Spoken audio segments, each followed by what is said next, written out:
கர்த்தருடைய பரிசுத்த நாமம் மகிமைப்படுவதாக. இந்த நல்ல வாய்ப்பை தேவன் எனக்கு கொடுத்ததற்கு தேவனுக்கு கூறி நன்றியை தெரிவித்துக் கொள்கிறேன். சபைக்கும் என்னுடைய நன்றியை தெரிவித்துக் கொள்கிறேன். இந்த நாளுக்கான செய்தி ஒரு கேள்வியோடு தொடரலாம் என்று நான் ஆசைப்படுகிறேன்.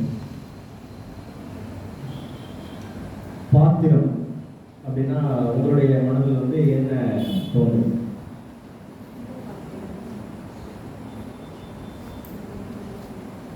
ஒரு சில பதில்கள் ரட்சிப்பின் பாத்திரம், டக்குன்னு ஞாபகம் வந்து என்ன? சமையல் பாத்திரம், அதுதான் எதிர்பார்த்தேன். இங்கே ஒரு சில காரியங்களை குறித்து நம்ம இன்னைக்கு படிக்க இருக்கிறோம். பாத்திரம் அப்படின்னு நம்ம மனதில் வரும்போது எங்கேயோ வெளியூருக்கு நம்ம சென்றிருப்போம். சமையல் செய்து விட்டு எல்லாத்தையும் பேக் பண்ணிட்டு அப்படியே உடனே கிளம்பியிருப்போம். போயிட்டு திரும்ப வரும்போது நம்ம வீட்டில் ஐயோ பாத்திரம் நிறைய இருக்கு இல்லை அப்படின்னு சொல்லி யோசிச்சு நம்ம என்ன பண்ணுவோம். ஒரு சில நேரங்களில் ஐயோ வீட்டுக்கு போனால் நிறைய வேலைகள் இருக்குது, பாத்திரம் முதல்ல கழுவணும், அதுக்கப்புறம் அடுத்து சாப்பாடு ரெடி பண்ணணும் அப்படின்னு சொல்லி நம்ம யோசித்தது ஒன்று இல்லை. இன்றைக்கு நம்ம இந்த பாத்திரம் பைபிளில் நம்மளுக்கு எங்கேயாவது கொடுத்துருக்கா? ஏதாவது வசனம் ஏதாவது தெரியுமா? ஒரு விசேஷமான சங்கீதம் ஒன்று இருக்குது. அந்த சங்கீதத்தில் நம்ம இன்னைக்கு ஒரு சில காரியங்களை படிக்க இருக்கிறோம். அதற்கு முன்பதாக நாம் தலைவர் காத்தி ஜெபம் செய்வோம். நீங்கள் அதிகமாக நேசிக்கிற நல்ல தகவலே, இதோ உங்களிடத்தில் நாங்கள் வந்திருக்கிறோம். உம்முடைய ஞானத்தினால் எங்களை நிரப்பி உம்முடைய வசனங்களால் எங்களை ஆறுதல் படுத்துங்க. நான் நம்புகிறோம் தரப்பேன். நான் அல்ல, நீங்கள் பேசுங்க. நாங்கள் அதற்கு ஏற்றாறு போல, வசனத்திற்கு ஏற்றாறு போல நாங்கள் நடந்து உண்மையை பிரதிபலிக்க உதவி செய்யுங்க. இயேசு மூலம் ஜெபிக்கிறோம், ஜெபம் நல்லதுதாங்க. ஆமென். சங்கீதம் 23 பாத்திரம் சொல்லி ஒரு வசனம் இருக்கு. என் பாத்திரம் நிரப்பி வழிகிறது. சங்கீதம் 23:5. இந்த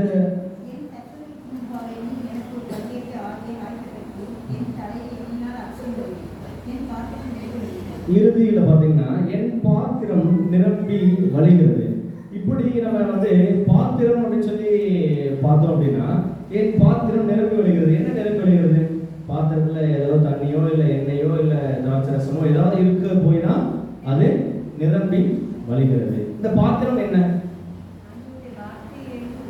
ஆண்டவர் நம்மளுக்கு கொடுக்கக்கூடிய இந்த பாத்திரம் அப்படின்னு சொல்லி எதை குறித்து நம்ம பார்க்க போகிறோம் என்றால் நம்மளுடைய குணாதிசயம், கேரக்டர். பாத்திரம் அப்படின்னு சொல்ல என்ன? என் பாத்திரம் நிரம்பி வழிகிறது. இப்போ உங்ககிட்ட இருக்கக்கூடிய பாத்திரம் என்ன? உங்க வீட்டில் இருக்கக்கூடிய சமையல் பாத்திரமா? இல்லை. இங்க வேதாகமம் அதை குறித்து சொல்லவில்லை. என் பாத்திரம் நிரம்பி வழிகிறது அப்படின்னு சொன்னா இங்க குணாதிசயங்கள். யாருடைய குணாதிசயங்கள்? இயேசு கிறிஸ்துவனுடைய குணாதிசயங்கள். கொஞ்சம் தெளிவா நம்ம படிச்சுட்டு போகலாம். 2 ராஜாக்கள் 4வது அதிகாரம்.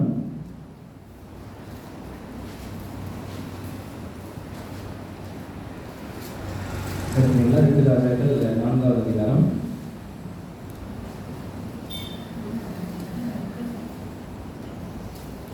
5வது வசனம் வாசிக்கிறேன்.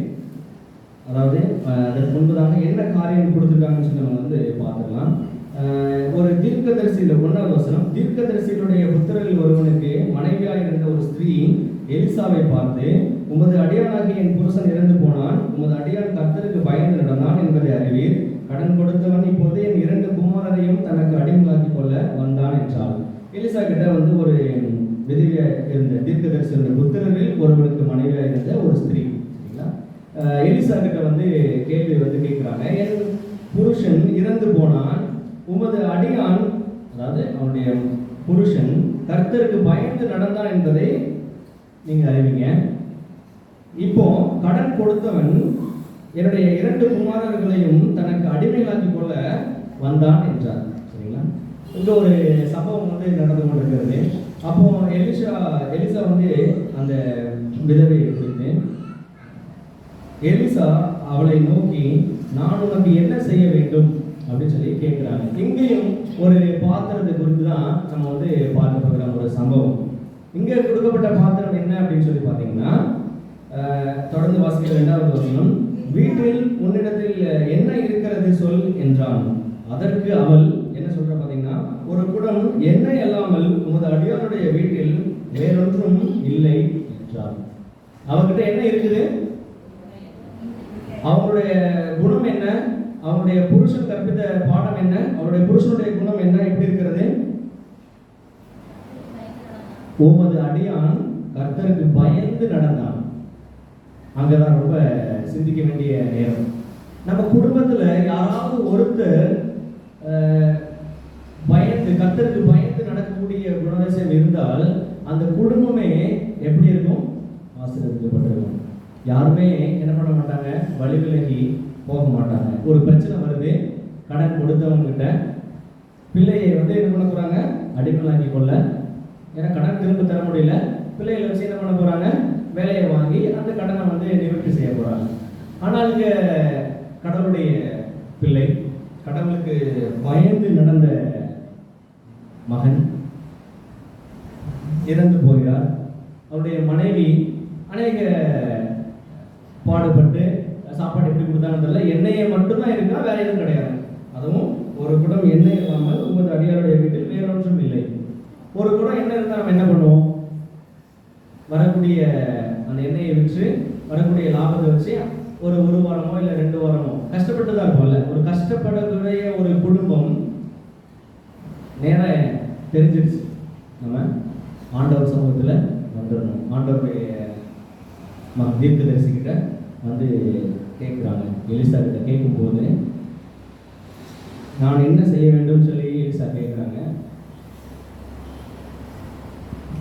3வது வசனம், அப்பொழுது அவன், நீ போய் உன்னுடைய அயல் வீட்டுக்காரர் எல்லோரிடத்திலும் அநேகம் வெறும் பாத்திரங்களை கேட்டு வாங்கி உள்ளே போய் உன் பிள்ளைகளுடன் உள்ளே நின்று கதவை பூட்டி அந்த பாத்திரங்கள் எல்லாவற்றிலும் பார்த்து நிறைந்ததை ஒரு பக்கத்தில் வை என்றார்.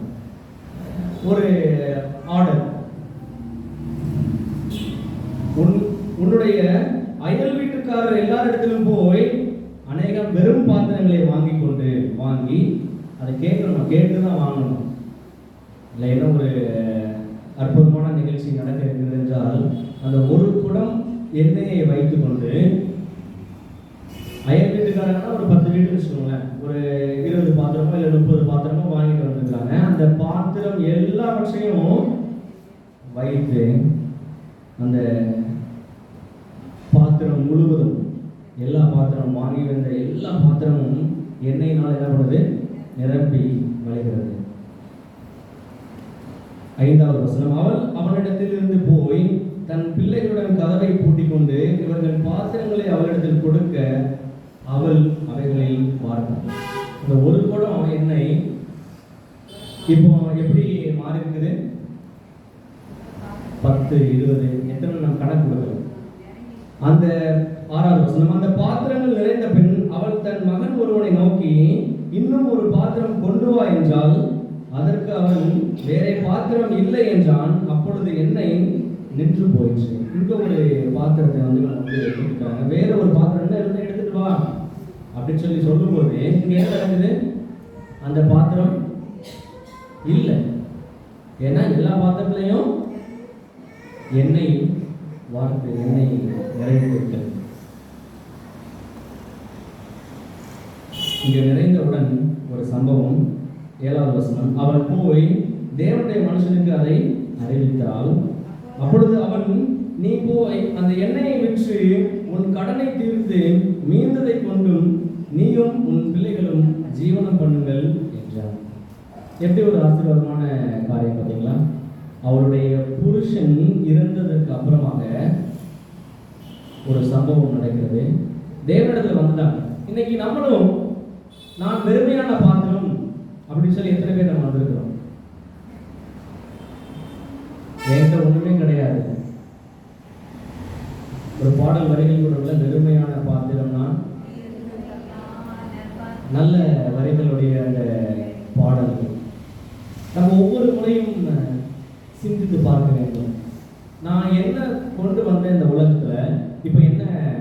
செய்து கொண்டிருக்கிறேன், இல்லை நம்ம இறந்ததுக்கு அப்புறமா என்ன கொண்டு போக போகிறோம்?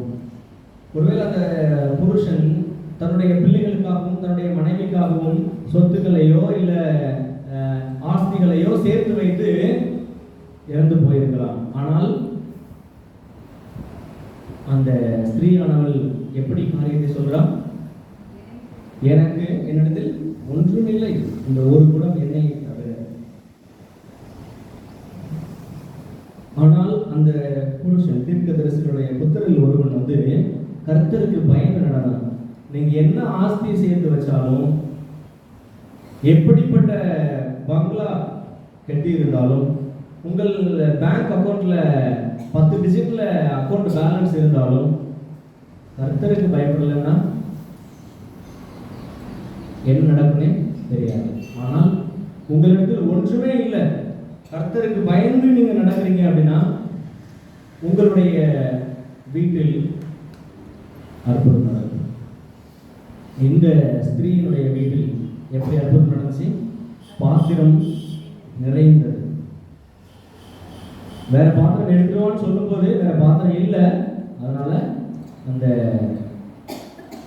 எண்ணெய் ஊற்றுவதற்கு வேற பாத்திரம் இல்லாதனால எண்ணெய் வந்து நின்று போகுது. அது வரைக்கும் தேவன் ஆசீர்வதித்தார். அதுக்கப்புறமா என்ன நடக்குது? நீ போய் அதை விற்று மீதி இருக்கும், மீதி இருக்கிறத வச்சு என்ன பண்ணு, நீயும் உன் பிள்ளைகளும் ஜீவனம் பண்ணு சொல்லி சொல்றாங்க. இங்க பாத்திரம் நிறைந்தது.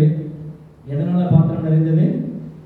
ஒரு கடவுளுக்கு பயந்த, கர்த்தருக்கு பயந்து நடந்த ஒரு மகன் இருந்தான். இன்னைக்கு நம்ம கர்த்தருக்கு பயந்து நடக்கும்போது நம்மளுடைய வாழ்க்கையில் எப்படிப்பட்ட ஆசீர்வாதங்கள் கிடைக்கும்? பாத்திரம். இந்த பாத்திரம் வந்து என்ன அப்படின்னா குணங்கள். கர்த்தருக்கு பயந்து நடந்த அந்த மகன் அநேகருக்கு சாட்சியாக அன்னைக்கு வாழ்ந்தாங்க.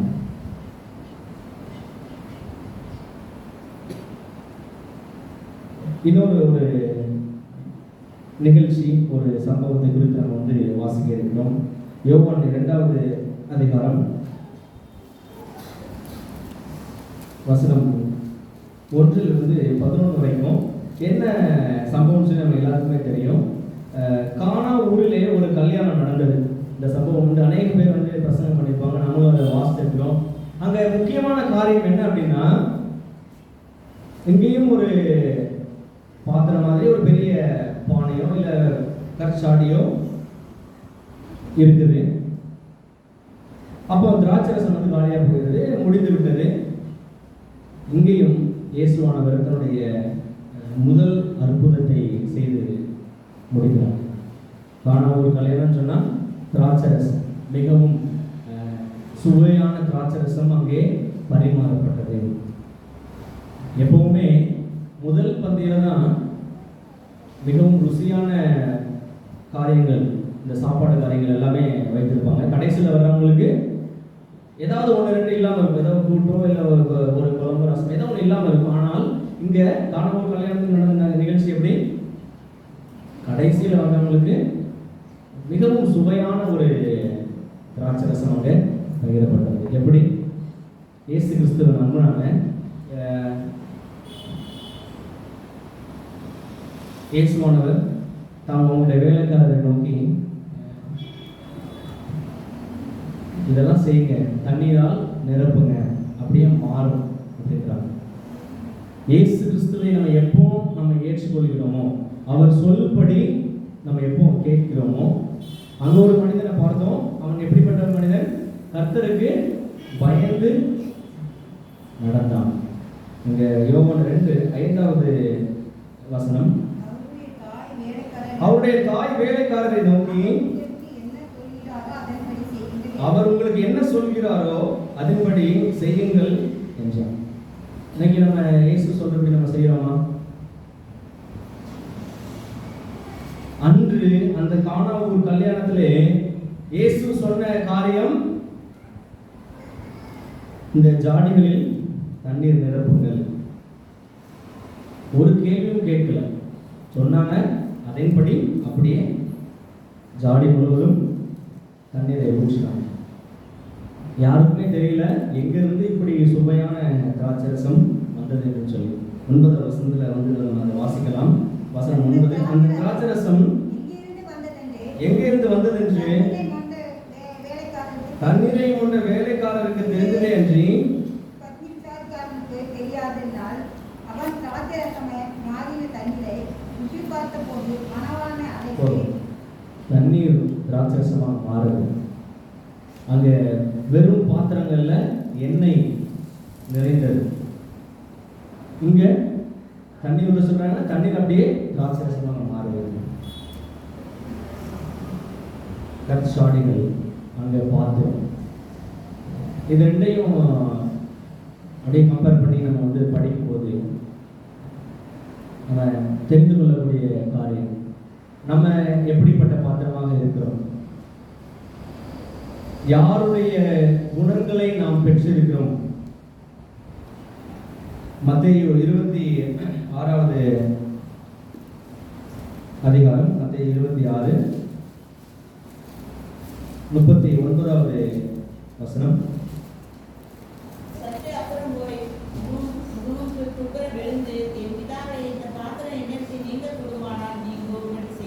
போதும்.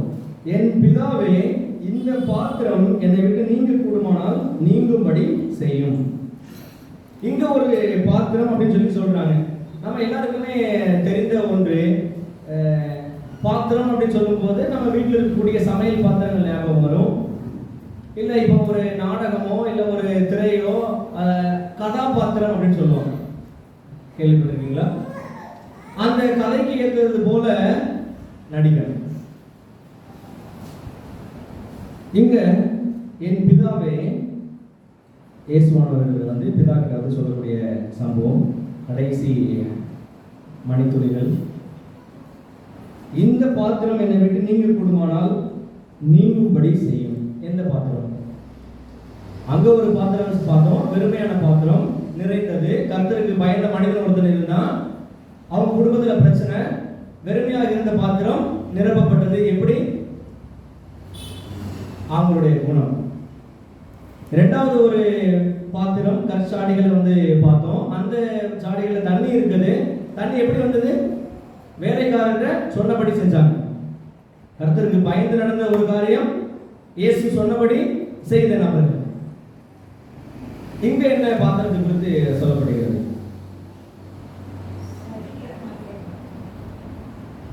சரீரமாகிய பாத்திரம் சொல்றாங்க. வேற ஏதாவது ஞாபகம் வருகிறதா பாத்திரம் சொல்லும்போது? இது வந்து இன்றைக்கு நீங்களும் நானும் இந்த ஆலயத்தில் இங்க உட்கார்ந்து தேவனுடைய வார்த்தையை தியானித்துக் கொண்டிருக்கிறோம், அவரை குறித்து பாடிக்கொண்டிருக்கிறோம். இதெல்லாம் யாருடைய திட்டம்? யாருடைய திட்டம்? தேவனுடைய திட்டம். நீங்களோ இல்ல நானோ இதை யார் நினைச்சாலும் என்ன பண்ண முடியாது, தடுக்க முடியாது.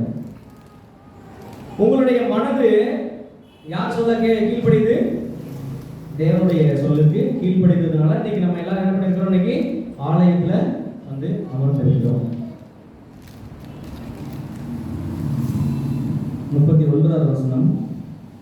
ஆகிலும் என் சித்தத்தின் படியல்ல உம்முடைய சித்தத்தின் படியே ஆக கடவது என்று ஜெபம் பண்ணினார். நம்ம மனதில் வைத்துக் கொள்ளக்கூடிய காரியம், என் சித்தத்தின் படி அல்ல. அன்றைக்கு ஒருவேளை இயேசுவானவர் என்னை சிலுவையில் அறைய போகிறாங்க, எனக்கு தெரியுது, அதனால எனக்கு சிலுவை பயமா இருக்குது, சிலுவை வேண்டாம், அதுக்கு பதிலாக வேற ஏதாவது வழிகள் இருந்தா கொடுங்க அப்படின்னு சொல்லியிருக்கலாம், கேட்டிருக்கலாம், ஜெபம் பண்ணியிருக்கலாம்.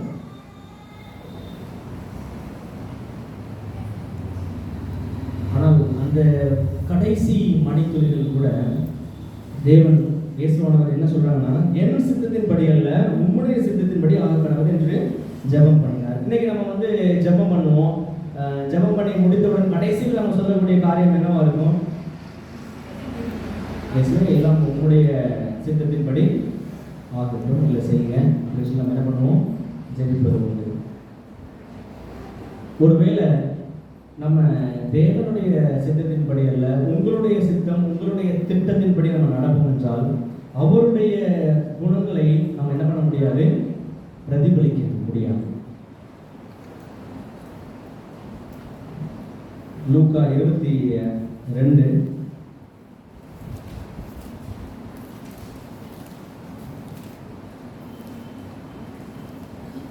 42வது வசனம்.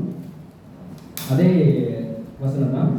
பிதாவே, உமக்கு சித்தமானால் இந்த பாத்திரம் என்னை விட்டு நீங்கும்படி செய்யும், ஆயினும் என்னுடைய சித்தத்தின்படி அல்ல, உம்முடைய சித்தத்தின்படி ஆக கடவுள் என்று ஜெபம் பண்ணினார். இந்த நற்செய்தி நூல்களில் இந்த காரியம் இருக்கு. 22வது அதிகாரம் லூக்கா 20வது வசனம்.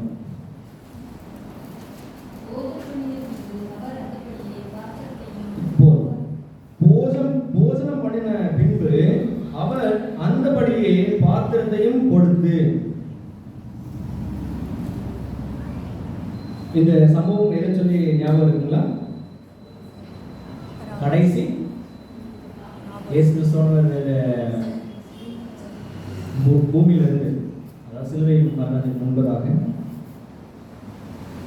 தேவனுடைய ராஜ்யம் வரும் அளவும் இதை செய்யுங்க அப்படின்னு சொல்லிட்டு போயிருப்பாங்க. நம்ம இன்னைக்கு அதை செய்து கொண்டு இருக்கிறோம் இல்ல? இந்த பாத்திரம் 20வது வருஷம் தொடர்ச்சியா வாசிங்க. இந்த பாத்திரம் உங்களுக்காக சிந்தப்படுகிற என்னுடைய இரத்தத்தினாலாகிய புதிய உடன்படிக்கையாய் இருக்கிறது. தேவனுடைய பாத்திரம். பாத்திரம் சொல்லும்போது நான் தொடக்கத்துல பார்த்தோம் குணங்கள். ஒவ்வொரு முறையும் நம்ம திருவிருந்துல கலந்து கொள்ளும்போது இயேசு கிறிஸ்துவானவர் அந்த பாத்திரத்தை கொடுக்கிறாங்க. இந்த பாத்திரம் எப்படிப்பட்டது? உங்களுக்காக சிந்தப்படுகிற என்னுடைய புதிய உடன்படிக்கை. தேவன் வருகிற வரை நாம் அதை செய்து கொண்டிருக்கிறோம். ஒருவேளை வெறுமையான பாத்திரமாக நம்ம இருந்தோம் என்றால் அதை நிரப்பக்கூடிய திறன் கடவுள் இருக்கிறது. ஒருவேளை பாத்திரத்துல வெறுமனே தண்ணீர் இருக்குன்னா, சுவையில்லாத தண்ணீர் இருக்கும் என்றால், உங்ககிட்ட ஒண்ணுமே இல்லை, அதாவது பணம் இல்லை, ஆஸ்தி இல்லை, பொருள் எதுவுமே கிடையாது அப்படின்னா உங்களுக்கு தேவன் கொடுப்பாங்க. அதான் அந்த எண்ணெய் கான்செப்ட். பாத்திரத்துல எண்ணெய் வரக்கூடிய. ரெண்டாவது, உங்ககிட்ட பணம் இருக்கு, பொருள் இருக்குது, எல்லாம் இருக்குது, ஆனா நீங்க அதை என்ன பண்ண மாட்டேங்க, சுவை இல்லாம இருப்போம், நம்ம மற்றவர்களுக்கு பிரயோஜனம் இல்லாம இருப்போம். அப்படி இருக்கும் என்றால், அவர் சொல்லும்படி நம்ம செய்தோம் என்றால், தண்ணீர் எப்படி திராட்சரசமா மாறிச்சோ அதே போல நம்ம என்ன பண்ணுவாங்க, தேவன் நம்மை மாற்றுவாங்க. ஒருவேளை உங்களிடத்தில் இந்த பாத்திரம் குறைபாடு இருக்கிறது. எப்படிப்பட்ட பாத்திரம்? தேவனுடைய இயேசு கிறிஸ்துவினுடைய ரத்தம் எப்படி சிந்தப்பட்டதோ அவருடைய இரத்தத்தினால் ஆகிய புதிய உடன்படிக்கை. ஒரு அநேக வசனங்கள், அநேக ராஜாக்களுக்கு பான பாத்திரக்காரன் அப்படின்னு சொல்லி இருப்பாங்க. அவருடைய வேலை என்னன்னு சொல்லி தெரியுமா? பான பாத்திரக்காரன் அவங்களுடைய வேலை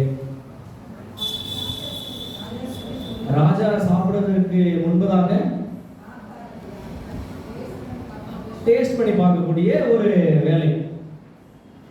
ஏன் அந்த வேலை அப்படின்னு சொல்லி பார்த்தீங்கன்னா, ராஜாவுக்கு யாராவது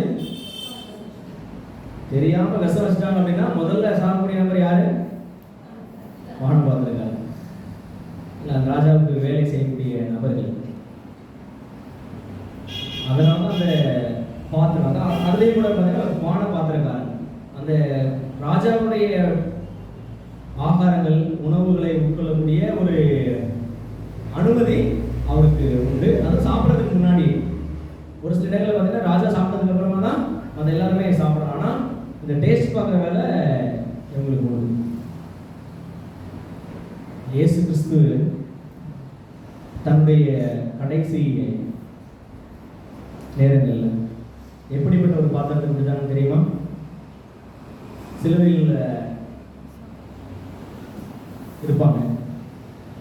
சிலுவையில் இருக்கும்போது எப்படிப்பட்ட ஒரு பானத்தை நம்ம கொடுத்தோம்னு சொல்லி நம்ம பார்க்கலாம்.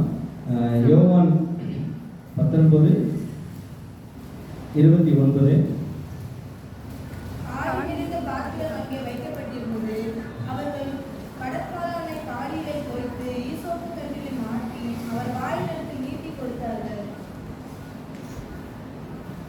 காடி நிறைந்த பாத்திரம் இல்ல,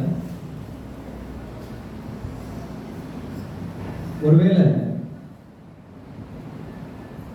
அந்த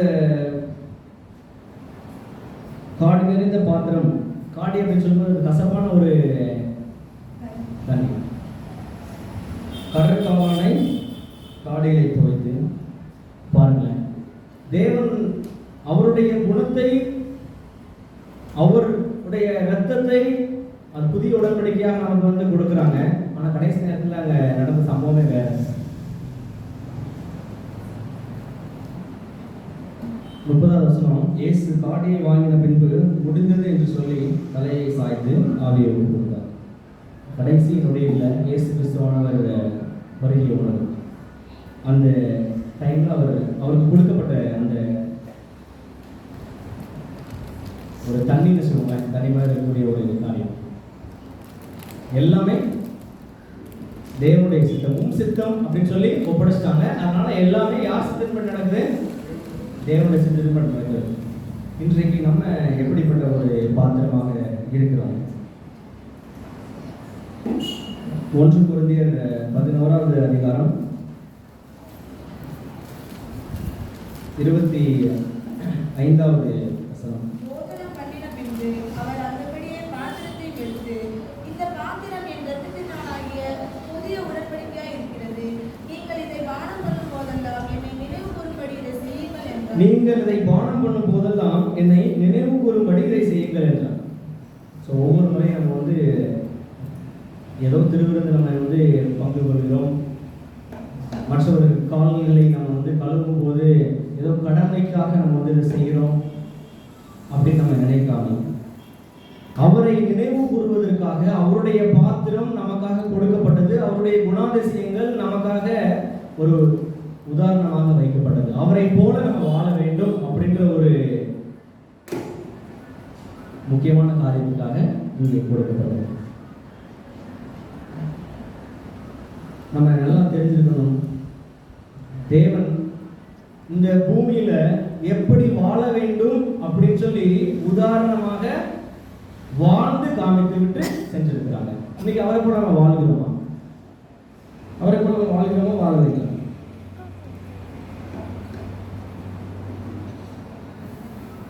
முயற்சி செய்கிறோம். எத்தனை நாள் நம்ம முயற்சி செய்கிறோம்? வெள்ளிக்கிழமை ஆரம்பிக்கும் போது நீங்கள் சாப்பிட்றது எப்படி சடையாக நம்ம சீக்கிரமாக கிளம்பணும், சர்ச்சுக்கு போகணும், ஆயத்த நாளாக இருக்கிறது, அதற்கான உணவுகளை நம்ம தயாரிக்க வேண்டும்.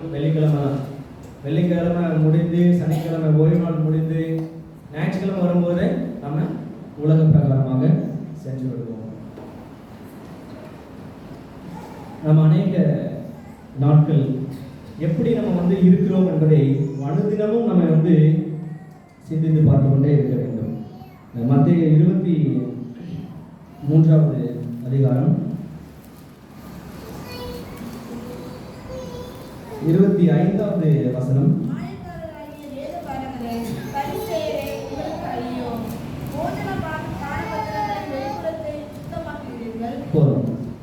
போஜன பான பாத்திரங்களின் வெளிப்புறத்தை சுத்தமாக்குகிறீர்கள். இன்றைக்கு நம்ம வீட்டில் சமையல் பாத்திரம் இருக்கு, நம்ம சாப்பிடக்கூடிய எல்லா காரியங்களுமே வெளியில மட்டும் நம்ம வந்து நல்லா சுத்தமாக வச்சுட்டு உட்புறத்தில் நம்ம வந்து அதை என்ன பண்ணாம இருக்கிறோம்? சுத்தம் பண்ணாம அப்படியே நம்ம சாப்பிடுவோமா? வெளியே பார்க்கறதுக்கு மட்டும் அழகா இருக்கும், உள்ள வந்து அப்படியே ரொம்ப அழுக்கா இருக்குது. அழுக்கா இருந்தால் நம்ம அதை வந்து நம்ம உபயோகப்படுத்துவோமா? அது தண்ணி ஊற்றி கூட நம்ம என்ன பண்ண மாட்டோம்? குடிக்க மாட்டோம். இன்றைக்கு அநேக பேரோட குணங்கள் வெளியில பார்க்கும்போது எப்படி இருப்பாங்க? அப்படியே ராஜ தோரணை அப்படிம்பாங்க, ராஜா மாதிரி இருப்பாங்க. ஆனா அவங்களோட உள்ள குணம் எப்படி இருக்கும்? ரொம்ப மோசமா இருக்கும். ராஜாவுடைய தோரணை மட்டும் ராஜா, ஆனா உள்ள குணம் எப்படி இருக்கும்? ரொம்ப அவங்களுடைய காரியங்களை பார்க்கும்போது ரொம்ப வருத்தப்படக்கூடிய காரியமாக இருக்கும். தொடர்ந்து வாசிங்க. உட்புறத்திலோ அவைகள் கொள்ளையினாலும் அநீதத்தினாலும் நிறைந்திருக்கிறது. இன்றைக்கு நம்மளுடைய குணங்கள் போஜன பாத்தின பான பாத்திரங்களின் அந்த வெளிப்புறத்தை நம்ம வந்து சுத்தம் செய்கிறோமா? சர்ச்சுக்கு வரும்போது எப்படி வரணும்னு நினைப்போம், நம்ம ரொம்ப நீட்டாக வரணும் அப்படின்னு நினைப்போம். அதுவும் தேவை. வெளிப்புறத்திலும் நம்ம சுத்தமாக இருக்க வேண்டும், உள்ளேயும் மனதளவிலும் நம்ம எப்படி இருக்க வேண்டும்? சுத்தமாக இருக்க வேண்டும். ஒரு பாத்திரம் வெளியே அழகா இருந்து உள்ள அதுல அழுக்கா இருக்குது, அதுல தண்ணி கொடுத்தோமோ அப்படின்னா நீங்க குடிப்பீங்களா? குடிக்க மாட்டோம். ஆனால் தேவன் உங்களை எப்படி வந்து தெரிந்து கொண்டாங்க? என் மகன் இப்படிப்பட்ட ஒரு குணம் இருக்கிறது, ஆனால் அந்த குணத்துல நான் வெளியே வரணும், நீ எப்படி இருந்தாலும் சரி நீ வா, நான் உன்னை ஏற்றுக்கொள்கிறேன், உன்னை ஏற்றுக்கொண்டு உன்னை நான் ஆசீர்வதிப்பேன். இந்த ஆசீர்வாதம் மட்டும் இங்கே கிடையாது, நம்மை ஒப்பு கொடுக்க வேண்டும். அவருக்காக நம்ம ஒப்பு கொடுத்தால் மட்டும்தான், அவர் சொல்படி நம்ம கேட்க வேண்டும். அப்படி கேட்டோம் என்றால் அநேகம் பேருக்கு நம்ம வந்து ஒரு எஜமானாக வைத்திருப்பாங்க. 26வது வசனம், குருடனான பரிசேயனே,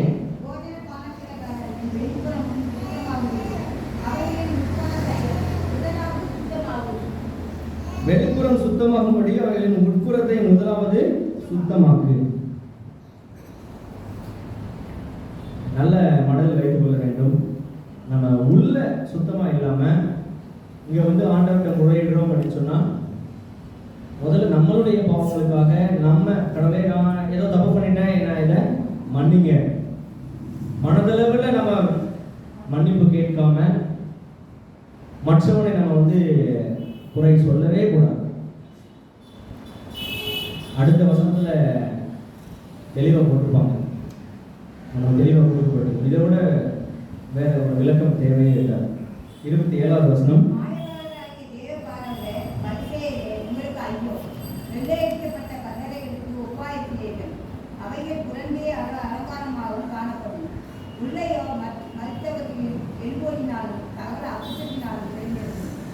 இந்த கல்லறையை பற்றி படிக்கும்போது மேலே ஒரு நல்ல வெள்ளை சுண்ணாம்பு போட்டு டெக்கரேஷன் மலர் தூவி வச்சிருப்பாங்க.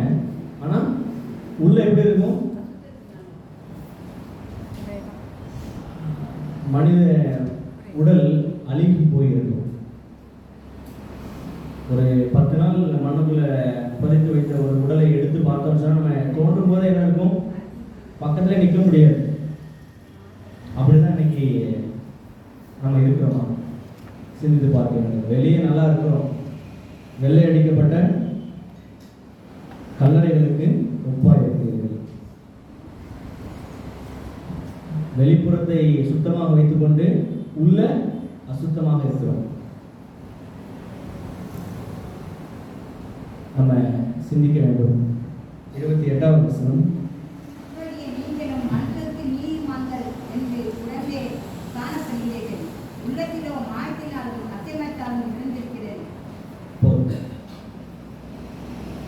நீங்களும் மனுஷருக்கு நீதிமான்கள் என்று மனிதர்களுடைய கண்களுக்கு மனிதனுடைய பார்வைக்கு தான் நம்ம வந்து எப்படி நீதிமான்கள், நல்ல மனுஷையா அப்படின்னு சொல்லுவோம். ஆனால் தேவனுடைய பார்வைக்கு நம்ம உள்ளத்துல எப்படி இருக்கிறோம்? அக்கிரமம் நிறைந்திருக்கிறது, மாயம் அந்த இடத்துல இருக்கிறது. ஆனா ஒரு சில பேர் என்ன பண்ணுவாங்கன்னா, உள்ள எப்படி இருக்கோ அதே போல தான் வெளியே இருப்பாங்க. அக்கிரமக்காரையும் அவன் ஆண்டவை அவன் பேசுவான் அப்படிப்பாங்கல்ல. சிந்திக்க வேண்டும்.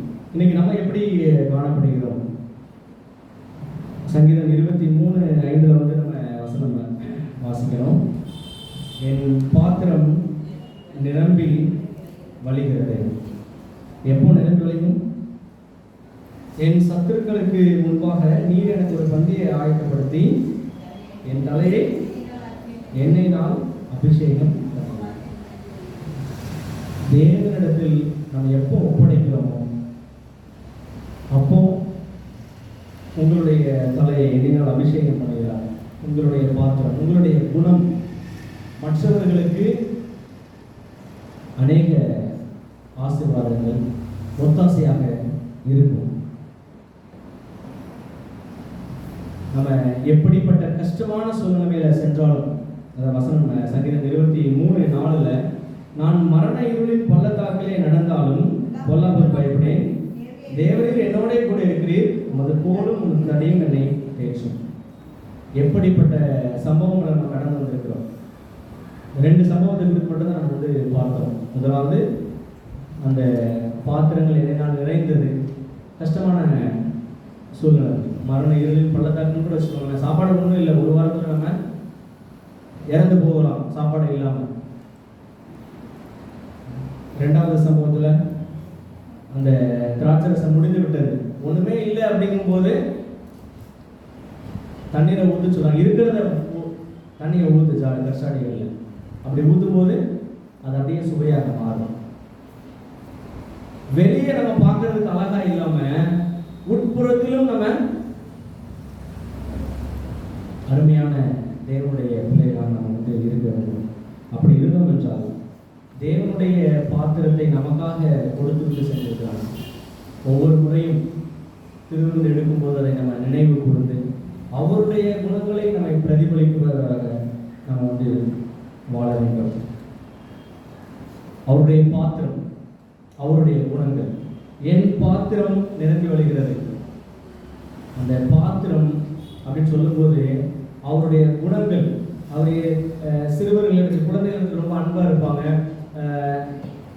அநேக அற்புதங்களை செய்வாங்க. எங்க தப்பு நடக்குதோ அங்க போய் தட்டி கேட்பாங்க. அதான் அவருடைய குணம். இயேசுவனுடைய குணம் பார்த்தீங்கன்னா, உனக்கு ஒன்று தேவை இருக்கு அப்படின்னு சொன்னீங்கன்னா அதை கண்டிப்பா செய்வாங்க. ஒரு ஸ்திரீ மேல எல்லாருமே கல்லெறிந்து அவளை கொல்ல வேண்டும் சொல்லி சொல்லுவாங்க. ஆனா இயேசு கிறிஸ்து என்ன பண்ணுவாங்க, அந்த இடத்துல எல்லாருக்கிட்டையும் கேள்வி கேட்பாங்க.